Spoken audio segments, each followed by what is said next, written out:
Wel, mae'n mis Tachwedd. A chi'n gwybod be mae hynna'n meddwl? Ding, ding, ding, ding, ding, ding, ding, bom, bow. Yup, nathach chi guess on gywir am y celebrity.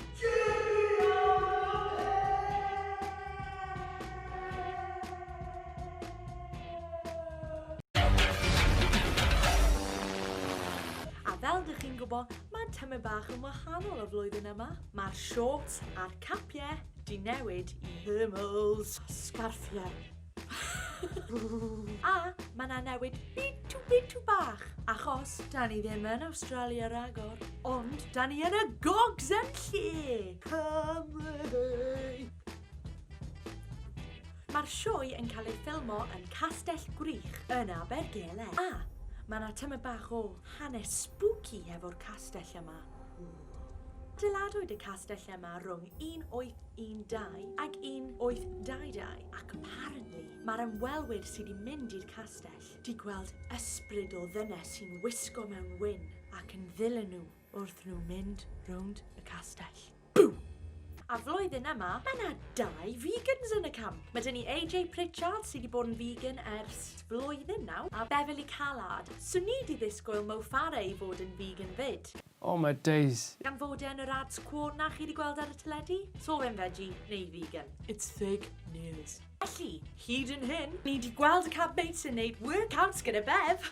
Round, round, round, round, round, round. A mae'r camp ti'n mynd yn crazy dros garlleg. Got garlic!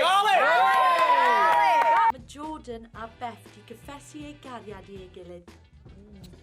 Doedd hi ddim yn edrych fel dechreuad addawol i Jordan North, achos dwi ddim yn massive fan o heights. Oh no, this is not happening. Chwarae teg iddo fe, dy ti byth yn cael fi yn dringo lawr. Na, dim diolch. So oedd e ddim yn lush pan o'n i watch I'm a Celeb.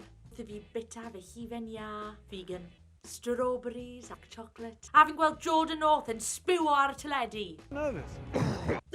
Nath yna really roi fi off hufen ia fi. Hyd yn hyn, fi'n meddwl na llai Beverly Callard yn ennill. Well done. Last one. Okay. How did it taste, Bev? Absolutely disgusting.